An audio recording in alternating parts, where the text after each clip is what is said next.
Working Cows Podcast, episode 174. Welcome to the podcast that gives producers a platform to discuss and share paradigm-challenging practices. Practices that have increased the effectiveness of their operation and the joy that their families have received from this lifestyle.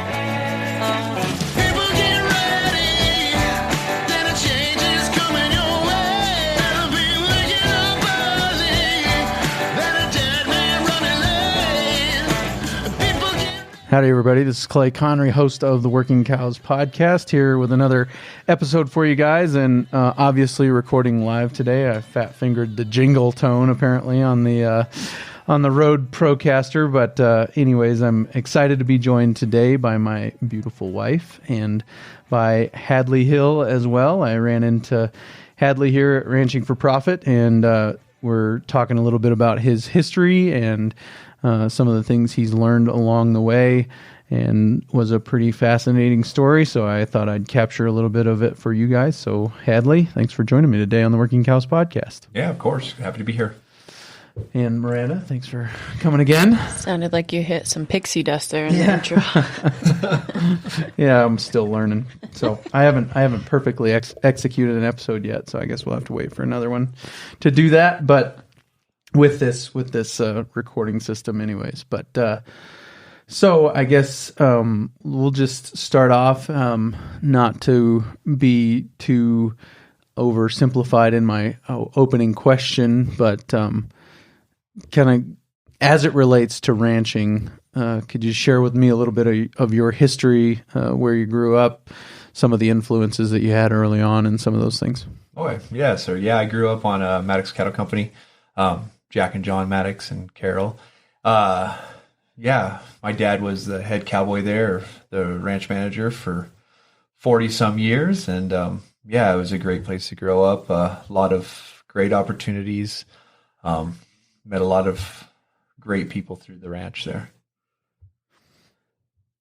What were some of the enterprises that were going on there at Maddox Cattle Company? They were majority commercial cow-calf operation. They raised a composite, Red Angus dominated composite there. Yeah, and then ran a lot of stockers also. What was the goal of the composite for them? Just a small or moderate frame, rangy cow, just a good range cow. Something that could do on a little less inputs? Yes, sir. Yep. Gotcha. A little more efficient critter. And who were some of the influences that you were surrounded by at that time? Of course, Jack. Jack was always such a grandfather to me at that place. And then there's just countless numbers of others that Maddox has brought in over the years for grazing schools and everything else. Spent a lot of time with Bud Williams when he was there, when he was down in Binkelman. Had the opportunity to work with him directly on the ranch. So that was a great opportunity at a young age, 13, 14 years old, being able to work with one of the greats was just a blessing. Yeah. And so it's kind of interesting to me that we have a generation that's kind of getting to retirement or well towards retirement age who probably learned these things that we're talking about here at Ranching for Profit from Stan Parsons and Alan Savory themselves. And then we've got another generation like yourself probably that was also or that's been under that influence their whole life essentially. How have you seen that, or have you experienced that as an advantage in your career thus far? I guess as an advantage, it's just always been, it's always felt like I've always worked and had the opportunity to be at operations that have been at the cutting edge. It feels like, like they said in class today, where Burke said he, doesn't have to be on the edge, but he wants to be on the blade at all times. That's kind of that same, it just feels like I've always been right there. And so these concepts that people are that seems so foreign to other people. For me, it's always just been part of life. Yeah. What would you say were some of the lessons you learned from Bud?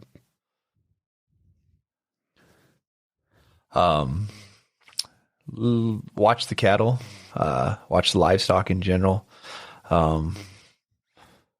Don't rush yourself. Go at it with the idea or the mindset that you have all day to be there. There's no sense in going to move cows if you have other things on your plate, because it's not going to go well for you. What do you mean watch the cattle? Or what did he mean? What did he mean? Yes, yeah. Watching herd movement, watching for those sentinel animals or those lead animals to present themselves and to see that movement coming throughout the herd before the whole herd reacts to it. Just being able to read early. So there's animals that will give you an indication. And what's the context of those indications? Is it the pasture range setting? Is it the pen setting, the sorting alley? What's the context of those? Basically, all of it in a nutshell.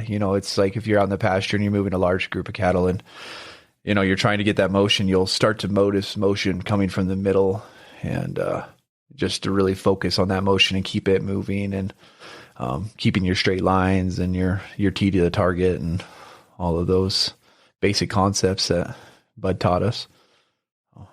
You keep going. I don't know these basic concepts. So I think I've talked a lot about this recently in other podcasts that I've had the opportunity to be on, that my dad didn't have a lot of the control over the day-to-day cattle movement, management, grazing. A lot of those things weren't under his control because we were on leased land the majority of the year. But what he did have control of, I think he did very well. And one of the main things he had control of was stockmanship. And he was self-taught. I mean, he grew up in Custer State Park in western South Dakota. He was around more buffalo and elk probably than he was cows growing up, and didn't have anybody to teach him. But he had that desire to be involved in the industry. And so he's, self-taught, had good mentors, whatever the case was. But he had to learn it all later on in his late teens, early 20s. And so as I've been exposed to other people, Bud Williams, second, third, fourth hand now, and other people like him in the low stress stockmanship vein, Kurt Pate, other folks like that. I've heard them repeat a lot of what my dad told me growing up. So I think he did very good at the stockmanship side of things, but as far as, the T to the target, focusing on the middle, straight lines, that's all new to me. So I'm happy to hear anything you want to talk about there. So let's start with that you see the movement coming from the middle. How do you react to that? I guess I just try to find that lead cow, that's looking for the right direct motion, the motion that I'm looking for. And then I just continue my pressure on her. But I'm also working the whole back of the herd as I'm doing that, or working the side wherever I am, trying to feed that motion. But it's basically that whole thing. Once you get that initial motion, or her or him, whatever it is, going, then you can start to see that everything else starts to follow and fall into place. And as long as you keep that motion correctly going, and you're, like I said, you want to keep straight, crisp lines and a T to the target, and which basically that is, you just find your center point that you're going to the target. Like if you're going to a gate, you just you go straightly parallel to the gate and back and forth behind the animals and head them. And then you want to make sure that the animals can see where the pressure is coming from and see where they, and give them a clear direction on where you want them to go also. Good stuff. Anything else to say about your growing up years, so to speak, and some of the influences that you had exposure to in those days? Yeah, just Jack and John. Like I said, I got to go. Is this Maddox? This is Maddox's, Okay. yes, sir. Yeah. Just got to go back to them, and just thanking them for everything that they've done for me, and Maddox's as a whole. They really got me off on the right foot, and it's just been it was a great place to grow up, and great mentors, and they were always looking for the answer. I remember sitting in meetings on when sandhill grazing was first being developed, and and we had some of the top vets in the nation there in John's living room, and being able to be in that circle of just great minds was as a young child, and then went to countless grazing schools and countless grazing conferences and grazing tours with the Maddoxes, and so it was just a great blessing to be able to be raised in that setting. And then my dad also, he was a great mentor to me too, and he great stockman and just all around, good cowhand. Sure. Where is Maddox Cattle Company located? Maddox Cattle Company is located in the southwest corner of Nebraska, down right now to the Kansas-Colorado border, right there in the Imperial, Juanita area. And so how far does the Sandhills go? Does it continuing to Kansas? Is it called something else once it crosses the border? It's kind of, they're right there. They're still in, it's kind of just a short spur of the sandhills that is down there. It's not really considered the true sandhill still, but sure. Yeah, still in a spur of what is sandy country there. Yep. Yeah. Fascinating and frightening country, honestly, as a heavy clay soil, gumbo, hard pan kind of guy that you take a lot of work to get water into that ground, but it takes a long time to leave when you do, and you can't really hurt it. The sandhills are very fragile. They'll blow away. Yeah. If you mess up. Yeah. I learned that at Jim Garish's grazing school. He would give us, we had 6 yearlings entrusted to us for the week, and we had to make a decision every day, or 3 days, whatever it was. And we had to make a decision every day based on the amount of residual he asked us to leave. And of course, first day we got an A minus, so I'm feeling pretty good about myself, big time Working Cows podcast host, and I know what I'm doing, right? No, I didn't think that, but it did feel good to get an A minus, And then the next day, we had a D minus, D plus, maybe, I don't remember what it was, but the sandhills were going to blow away if we did that to all of them. Yeah. So it was humbling and scary, and so yeah. But anyways, it's a neat country. Sub-irrigation is a real advantage. Yeah. Dig a post hole and get a well. That's right. Yeah. I was talking to Ben Gottschall one time, and he said, "Oh, you don't have that deal where you can just hammer a spade into the side of the hill and water run out and water your cow herd?" I'm like, "No, that's not quite. It's just different culture, different country." And so, where'd you go from there? From Maddox's, I went on to school there at LCCC, went to UW for a short time, University of Wyoming, and then finished up my degree at Chadron State there. Yep. And any continuing involvement? Were you working on ranches at all through college or anything? So through college, mainly I came back to Maddox's and worked in the summers at Maddox's. Then I did an internship at the Rex Ranch there, on the Joy in the Rex unit. From there, then I went to work for Turner's, went to work bison at the Blue Creek Ranch for a short period, just for bison works. And then that's when I started with Askin Land and Livestock, was that summer following. Yeah, by 2013 would have been that summer. Gotcha. And the Rex Ranch, is that more northern Sandhills? Kind of central. Hyannis. Yep. Okay. Lakeside area. Yeah. Yep. I've been there. That's where the grazing school was. So, So, and that was an internship, you said, for how long? Just a summer. Okay. Yeah. Gotcha. And between years of college, after college? After college. College. Yeah. Gotcha. And what was that experience like? It was good. Yeah. It was just big country and a big place to work and a lot of cattle, and a lot of good hands, and it's been, a lot of great stockmen there too. And it was another learning experience. Yeah. Any, as you look back, reflections, key takeaways from that summer, or been long enough ago that it's just part of who you are? And that summer was, of course, the summer of 2012. Which is a drought, is that what you're saying? Yeah, drought year. We had big plans on doing some pretty high intensity rotational grazing on some meadows there. Of course, those plans all went shot but it was, it taught a lot about drought planning, and, I watched how their drought plan worked, and we worked through the drought plan. And so that was it was interesting to be involved in such a big operations drought plan coming together. And what did that consist of? Safety valve, or is it cow-calf, some yearlings, and the yearlings go first, or what'd that look like? It was cow-calf, and I was running open cows is what I was going to be doing my project with.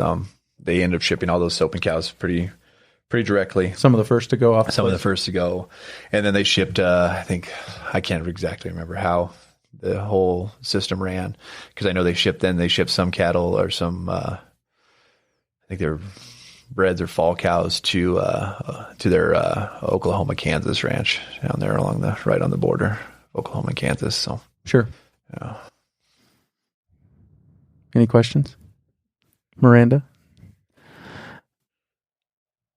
None that I can think of. We are hoping to get a drought plan in order as well. So yes, destocking and what that looks like. We would be a lot smaller scale, but it might just look like not bringing in custom grazers for us next year. So, which is a large part of our cash flow. Yes, would be. It would still hurt, but it would be the right thing to do for the grass. Right. And the grass the following year if it turned off and got wet again. So. Yeah, and Dallas asked us to write our worry areas at the top of the page first day of class, and I wrote mine down. Drought plan and seasonal grazing. Like, we've only got yearlings there for about 90 days, just because that's kind of the guy that brings them to me is willing to bring me yearlings for that short amount of time, and it's the right number of yearlings for the place and for that number of days. And so it works for everybody, and he was willing to let me start out by experimenting. And so, I understand the power and the importance of a drought plan when we're just doing seasonal grazing, but we're counting on the majority of our moisture coming down during that season. If it doesn't, does the drought plan still kick in the same way it does for somebody who's trying to plan for year-round grazing, stuff like that? So those are some of the questions, and if you've got any thoughts on that, I'd love to hear them. But but yeah, those are some of the questions we came here to get answered, I guess. Yeah. So I still don't know that it wouldn't do good things for our soil to buy hay and graze hay with sheep in the summer, even to cover some bare spots and lay more nutrients back down. I don't know if that's necessarily the prime time to do that. I don't know if that would kill off new growth if it was supposed to be during the growing season. Yeah, I'm not sure, but there are acres and acres and acres of that place that we're on where you can put your hand down and not touch a plant.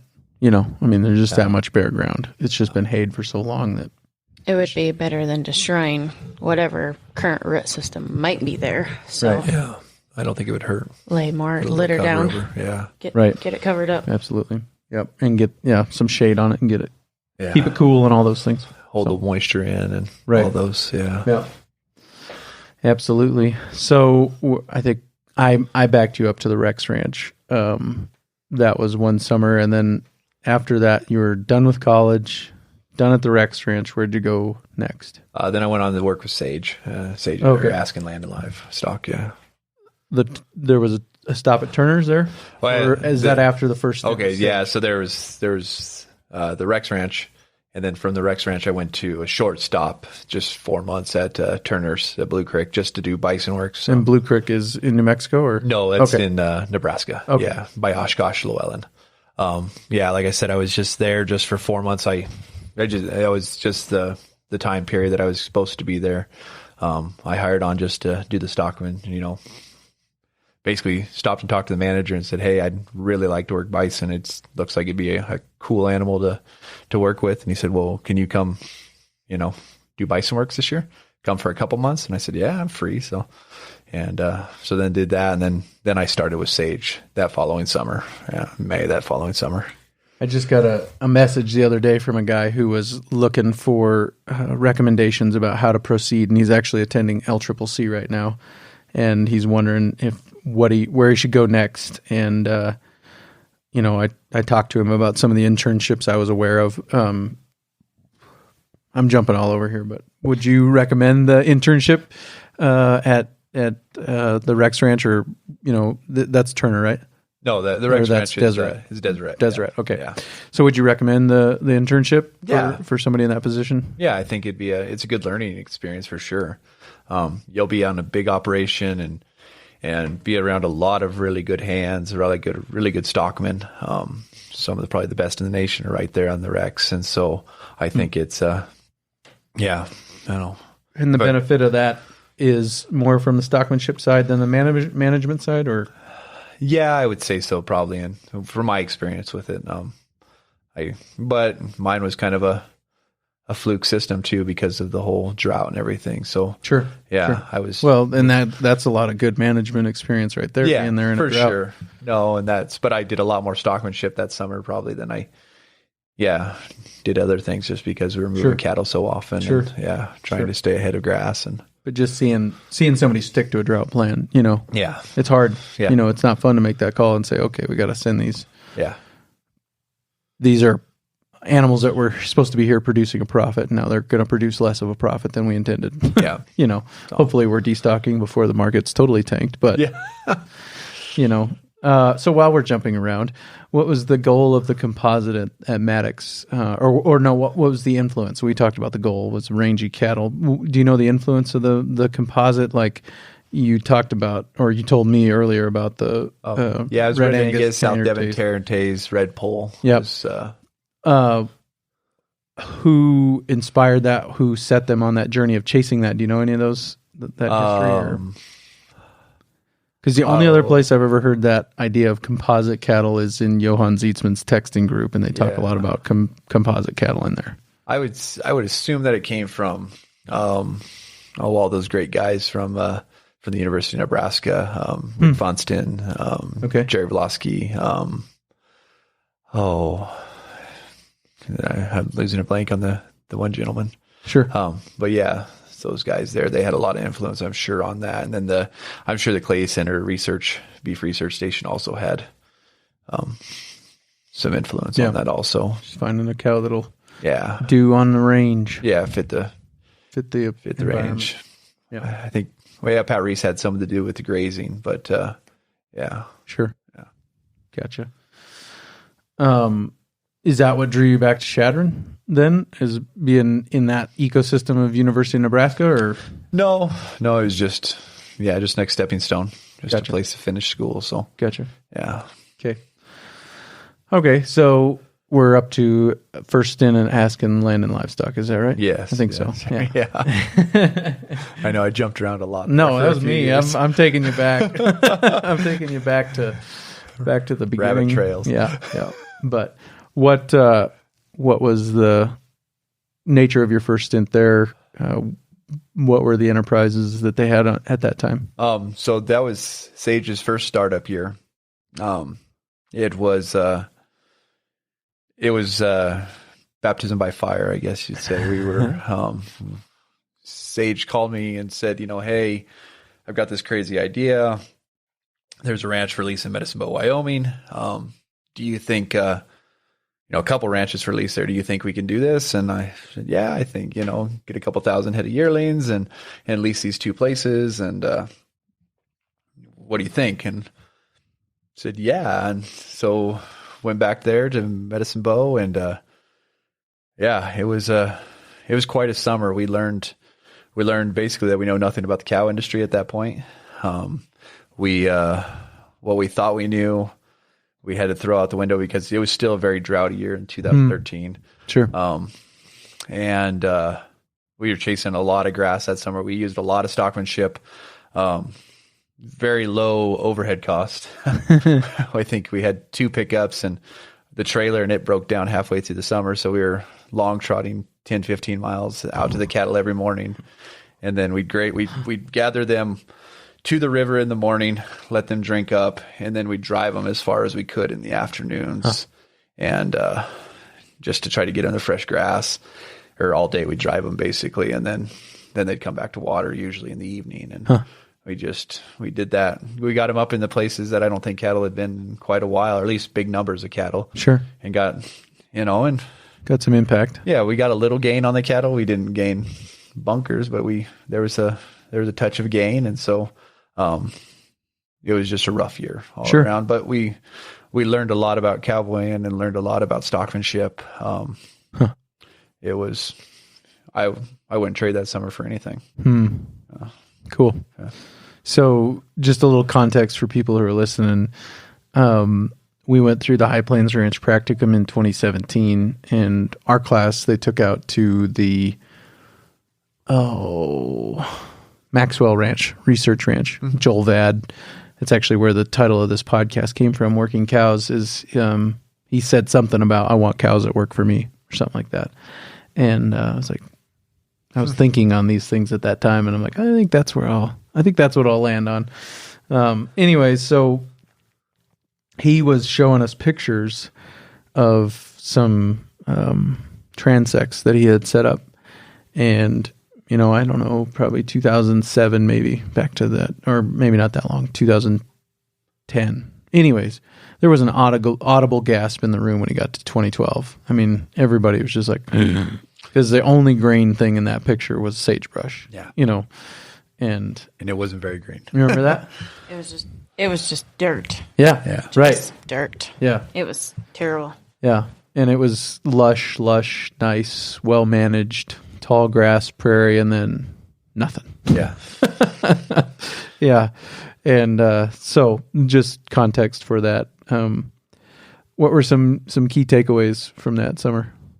You talked about learning a lot about stockmanship and cowboy. It really humbled us. I think we thought we had the world by the horns, or whatever, however you want to say that. And we thought we knew it all. And it was a very humbling experience for us that summer. And but like I said, I wouldn't trade it for the world, to have that experience and to go through that. Yeah. So we were talking today in class, and something kind of hit me that, people start talking to people who've been through ranching for profit, and, they say, oh, well, the answer is to calve May and June and stop making hay and whatever else. Add to the list. It just kind of hit me like, well, that's just because we all want a recipe. We all want to follow a recipe, and we just go from one industry recipe to another, or we think we do. And so do you think that you mentioned thinking you had the world by the horns? Do you think that was kind of following a recipe that year, or? I don't know if it's really that we were following a recipe, or more that we had all this higher education, that we'd been through the schooling, we'd seen it all on paper, we'd done all these things, and then to be thrown into it, and there was, the reason why the trailer broke down and we started long trotting was because we didn't have any money to fix the trailer. Right. And then, and we were proud. We were way too proud. Both of our families had horse trailers sitting there that we could have drove 3 hours and picked up, and they would have let us borrow them for a few months, or they probably would have loaned us the money to fix the trailer. But the pride got in the way there. But yeah, I think, I don't think we were following a recipe. I think we just thought we knew more than we did. How'd you get connected with Sage? I went to school with him at University of Wyoming. Yeah. Okay. Cool. So was the first stint with Sage one summer? First stint, yeah. Well, so I went to work for him this summer. Then I went actually back to Blue Creek and did Bison Works again at Blue Creek that next winter. and then back to Sage the next summer. Then I hired on full time with Sage. After that, stayed with him almost a year full time, and then just life got in the way again, and so then I went back to Turner's at a ranch south of Valentine, where I spent 2 years there at the McMurtry. Yeah. Okay. And the experience at Blue Creek with bison, you said you thought that would be a fun, I think is the word you used, fun critter to work with. What was some of the experience and takeaways and things you learned there? I really enjoyed the bison.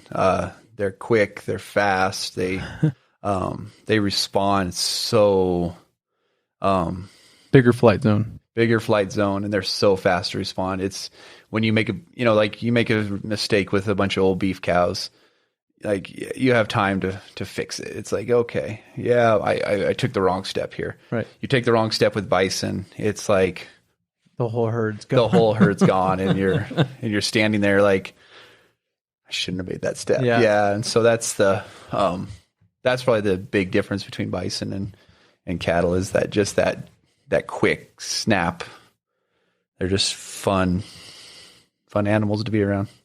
Yeah. If there's ever a better picture of a hive mind, I think it's bison, right? I mean, they just seem to all have the same thought at the same time. Yeah. And one goes, the whole herd goes. It's you don't try to shut a gate on a herd of bison going through it. You just let them go and catch them on the backside of the pasture. And if one fits, apparently all of them will fit. Basically. So bison works are actually, it's fast paced, but it's actually a lot slower because you're having to take, and they're such a fragile animal. It's amazing how quickly you can injure a bison. Because they're moving so fast. Because they're moving so fast, and the way their neck structure is and that kind of stuff, you can tweak necks really quick on them, and if they hit the fence wrong and that kind of stuff. And the fence is fairly stout. The fence are very stout. Yeah, there's no give there. And so that's you just have to really start to slow yourself down, slow your energy down, but then also be so quick on your feet and so fast on your mind, to make those right steps to get things done with them. Mm-hmm. Yeah. The one time I had a chance to work bison, the guy said, if I could afford it, I would have the whole exterior of this place done in rubber belting, and so that it had some of that give, but not. But yeah, he said that's just too much. Yeah. No, I understand. Yeah. Yeah. Because we lost one that day shipping out. I don't know what they had there, a couple 100, 300 maybe. Cows and some bulls, and lost one that day. I did it again. Turn that down all the way. There we go. Fixed it. Anyways, so from the when you finished up the first time with Sage, you went 2 years, and was it a Turner property? Yeah, the McMurtry. The McMurtry, yes, and that's cow-calf. Cow-calf bison, yeah. Yeah, okay. Yeah. Well, bison cow-calf operation. Gotcha. Yeah. Gotcha. So, I see. And they ran yearlings too, but yeah. Bison? Bison. Yeah. Totally. Yeah, all bison on the ranch, yeah. Yeah. And what was that? What was the infrastructure there like? Was it kind of just taller, what you'd think of as cow fence, or? Yeah, we had a lot of the fences were five strand hot wire. Okay. And then we also put in a lot of 2-strand hot wire while I was there. Subdividing it. Permanent subdivisions. Yeah. And the 2-wire on the interior fences worked just fine. Yeah. Sure. As long as you kept them hot. Just respect it. Yeah. Yep. And what was kind of the management style there? Big herds moving a couple times a week. What was going on there? It was big herds. I think there's 2,500 head of bison in that herd or something along those lines. And we'd move them. It was probably till we got the interior fences in, we were probably doing monthly moves. And then once we started getting interior fences in, it went to every other week or weekly moves, just depending on pasture size then. I'm probably combining stories here, but I'm going to tell this story. And you can correct the history if you know it better than I do. But I think the way I understood that history was that Ted Turner wanted to kind of go back to as natural as possible with the bison. And so he would buy up these properties and take out the interior fences. And then I don't know if this picture was part of that beginning vision or not, but he saw a picture and he said, I want to recreate this picture on my properties. And he took it to a ranch manager, and the ranch manager said, okay, here's how we do that. We subdivide and we put in water and fence infrastructure. Is that near in the neighborhood? I guess I haven't heard that story. Okay. Yeah, so any of that story? Not with the picture. I've heard that, they're taking out the exterior fences and then they went and put them all back in, right? Well, yeah. And I think, of course, the Sandhills is such fragile country. Those bison started really wallowing on hilltops and that kind of stuff and started to deteriorate the range. And that's one thing that Ted is good about. He hires good guys and good managers to see those problems, and they saw it and realized that there was a problem there. And then they began to cross fence and to add the infrastructure then is the way I understand it. But yeah, somebody might correct that story also down the road. That's fine. I'm open to that. Me too. Fact check away. That's right. But yeah, so any other unique experiences there or key takeaways from that time? Well, I got married during that time. No, that's a good one. So it was shout out to Mrs. Hill. The best takeaway yet. That's right. Yeah. I said she was in episode 172 when we did the episode together before we came down here. I said greatest guest in the history of the Working Cows podcast right there. So nobody's going to top that. So right. Sorry. I understand. No, I could have never.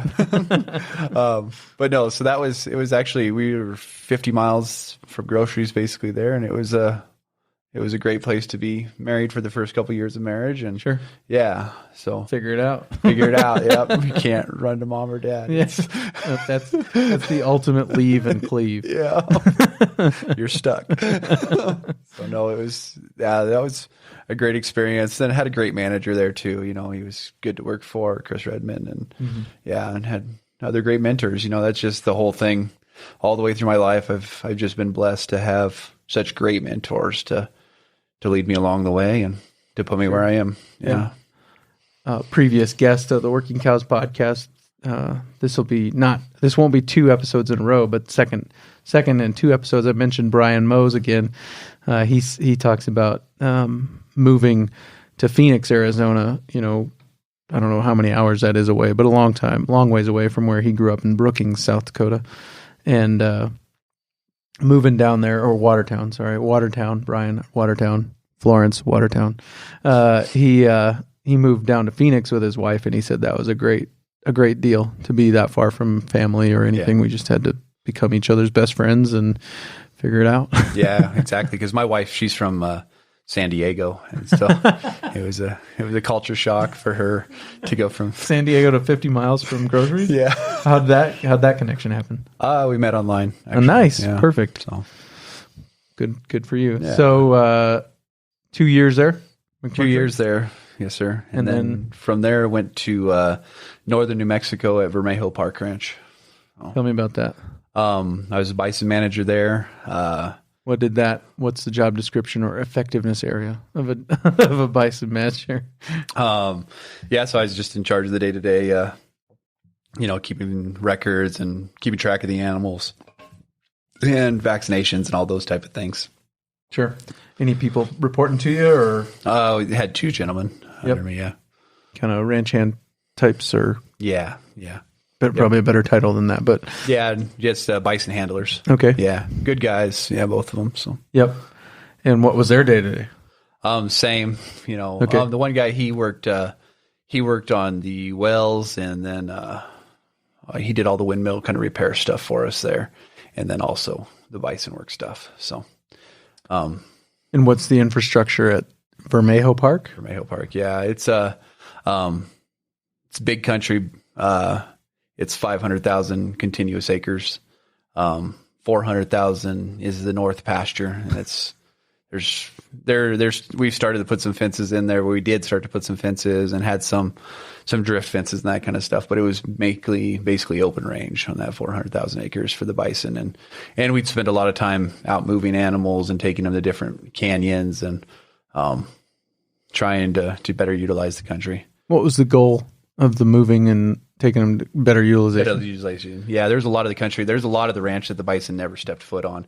And our job was to try to get the bison into those areas. There was high country that was about 10,000 feet that we'd haul bison up into that country every year, horse trailer them in there and dump them out. And some years they'd beat you back to the bottom or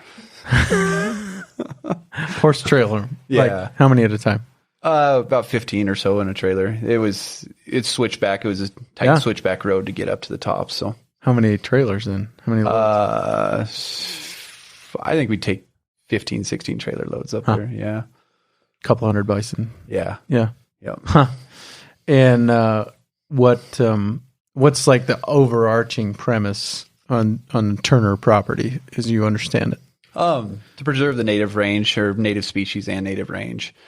Ted has a great passion for the native species and native ecology. He wants to see those species preserved. He loves the bison.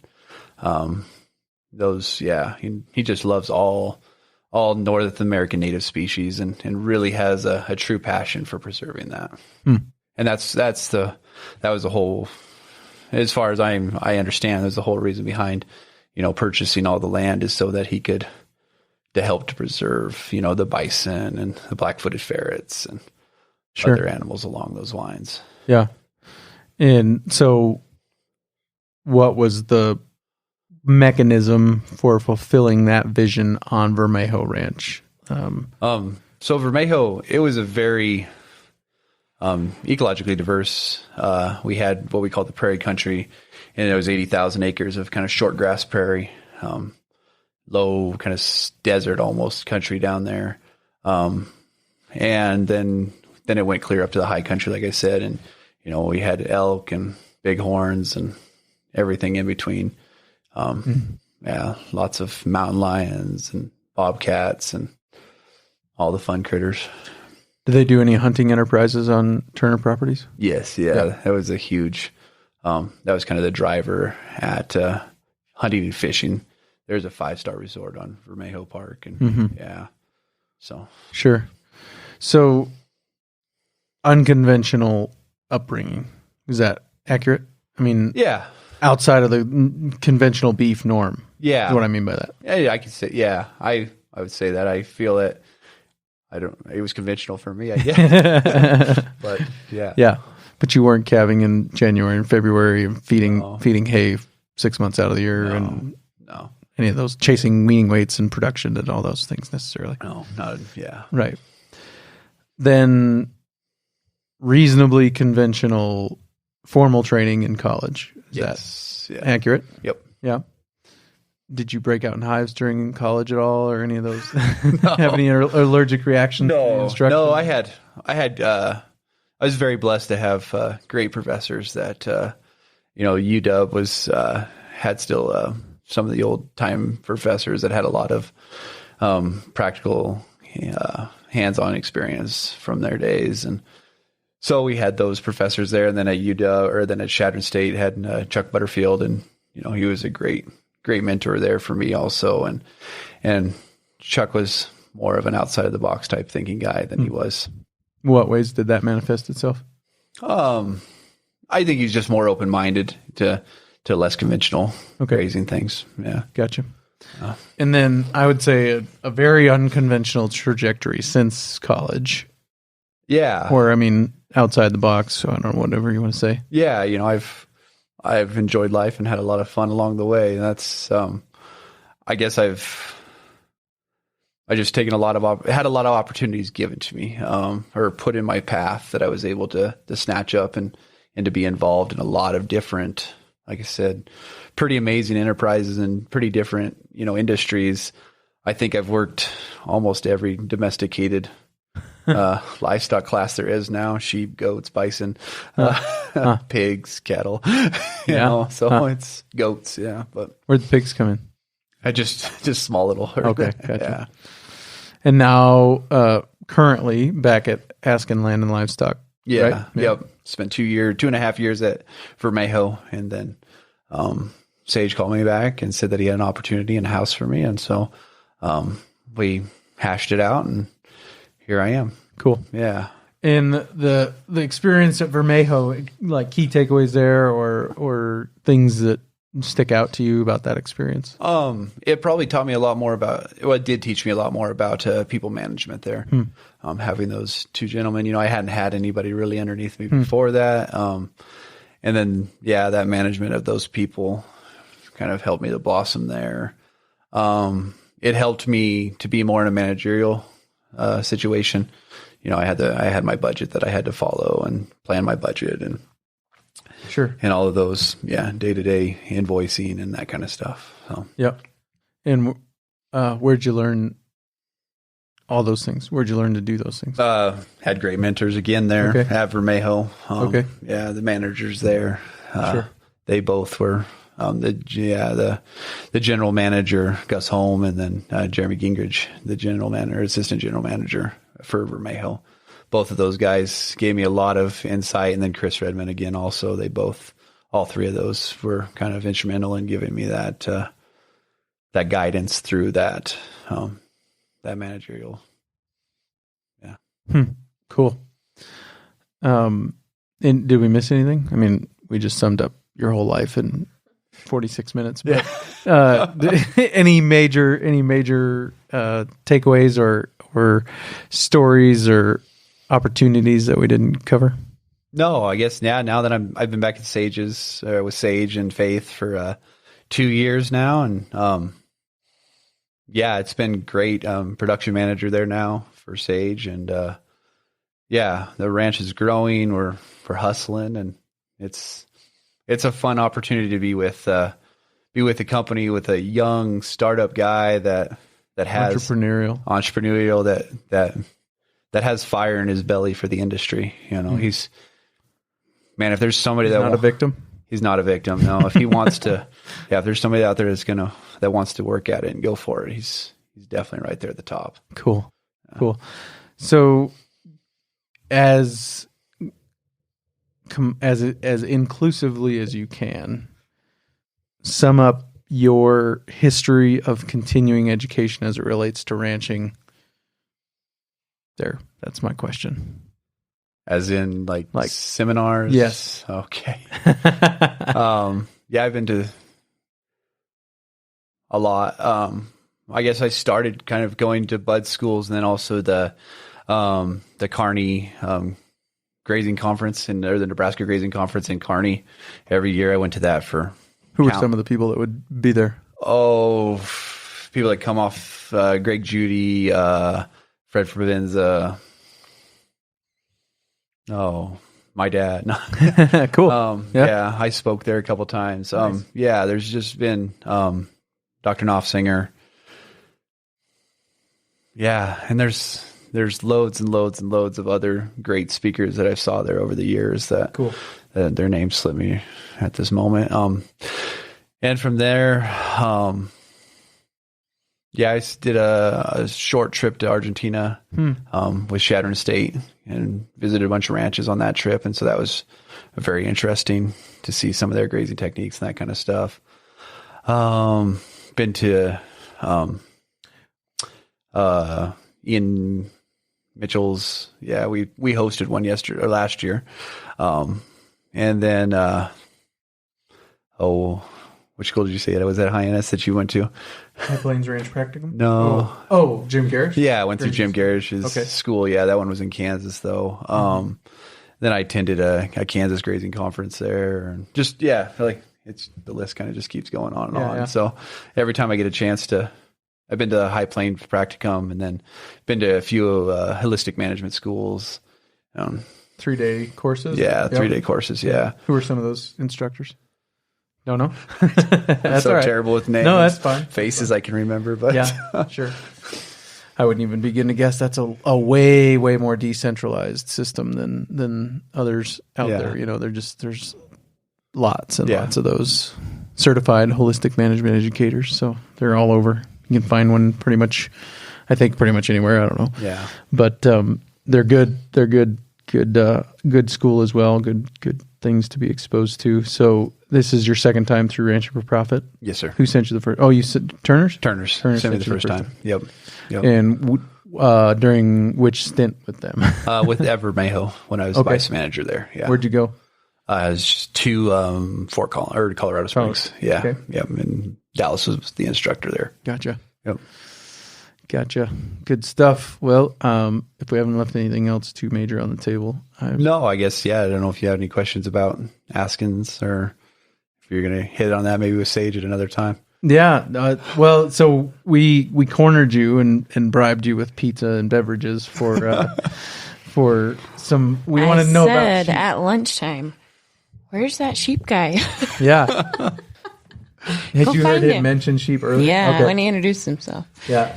And I probably did too. But then you mentioned it again earlier in the school today, and so I went and hovered around you until you got up from your conversation and not to be creepy, tracked you down. Yeah, I'm a little creepy. For a minute. So yeah, we wanted to talk about sheep, and right now our sheep grazing is sheep 25 or 30 something. Yeah, a little warm. Oh, is it hot or too loud? No. Okay. It was. We've got 25, 27 ewes and their replacement ewe lambs, but we're moving them in an electric net fence. During the summer, we moved them about every other day, which is just a lot of labor. You know, kind of a labor intensive when you can go out and drop a single hot wire and move, the cows and they stay in, and there's just really nothing to it. Compared to the sheep. I just wanted to. I'm looking for somebody who can help me intensively graze sheep with lower labor inputs, and your answer to that was get a herder. I feel like maybe there's more to it than that. Yeah, I think you're on the right path with but I don't think with sheep. There's probably somebody out there that has figured out that knowledge of how to do that. It's not us. It's not me either. Greg Judy, as far as I know, Greg's got his sheep behind one wire. I think a guy who could really get him down to one wire probably. Yep. Yeah. You just have to work at it and keep it hot and just make sure you have the proper charger on it. And I think we were not successful at that. And I don't know why for sure. Exactly. Might have been too high, but probably why we weren't successful with that is because we were trying to do cows and sheep together on windrows. Yeah. And so it was to be high enough for the cows, it was too low for the sheep. To be low enough for the sheep, it was too high, or to be low enough for sheep, it's too low for the cows. So the yearling bred heifers, they'd step over it. Yeah. Cows, they're not really that motivated. They're content. But the heifers want to push the boundaries for whatever reason. And so they would step over it if it was low enough, and then the sheep, if I raised it up to keep the yearlings, and the sheep would go under it. So probably 2 wires. If I wasn't lazy, I could have probably gotten it done with 2 wires. Yeah. But I think we just locked them back in a net fence and started bale grazing.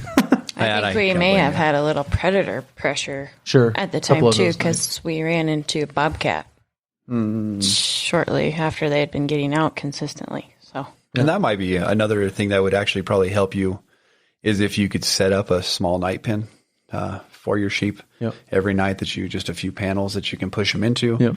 I know it seems like more labor intensive, but I think they come out of the pen hungry in the morning. They'll be more prepared to go to graze. They'll be more content for the day. Yeah. And then it'll help the predator issue too. Yeah. Less labor than chasing them the next morning wherever you find them. And yeah. Because they can go a long ways overnight. The other corner where they're not supposed to be. Yeah. And that's, I have said this before.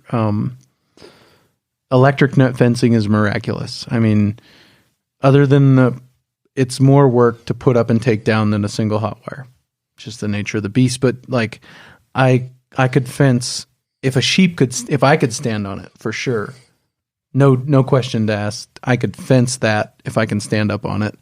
Anything that steep, as long as I can keep my footing, I can fence it. And I know sheep would still be there the next day when I came back. It's crazy what you could graze with electric fencing, but it's just more labor than I wanted to put into it for the return, so to speak. But we like the sheep. We'd like to go to more. We'd like to go to the sheep we own, custom cattle in the summer, and that's the business model we would like to pursue. So, and that's the business model you're currently managing for the most part. Yeah, that's mostly custom grazing and sheep. Yeah, and how much of the ground that the custom grazing cattle are on are the sheep touching?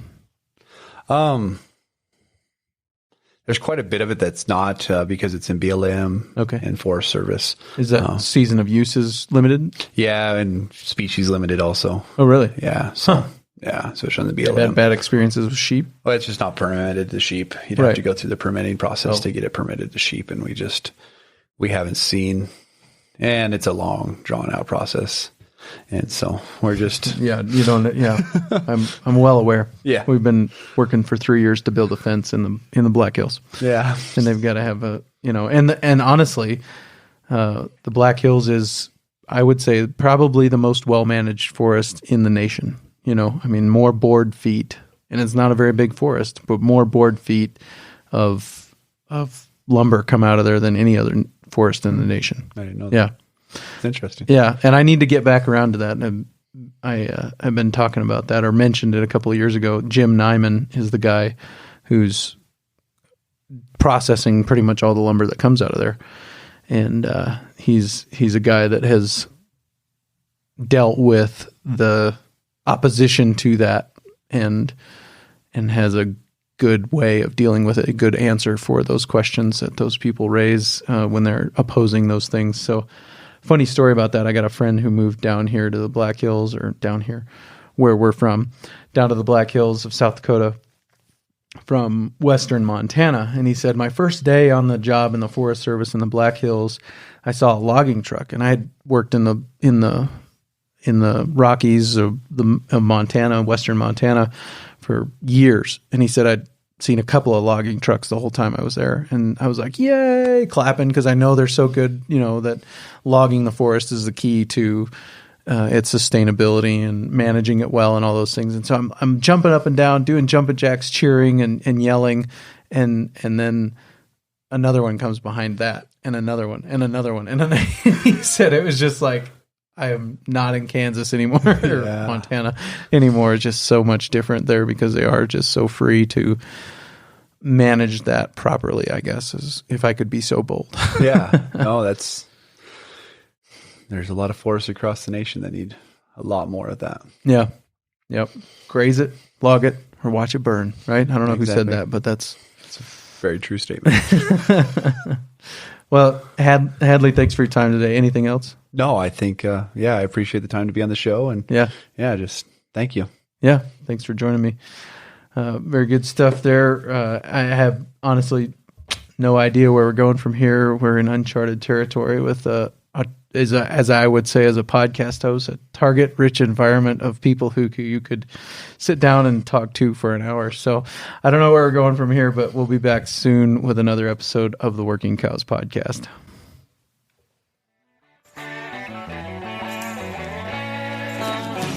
We invite you to visit workingcows.net to subscribe to the show via iTunes or Stitcher. You'll also find detailed show notes pages, resources from our guests, and the industry leaders who have influenced them. For more ideas on putting your cows to work for you in a more profitable way, tune in next week.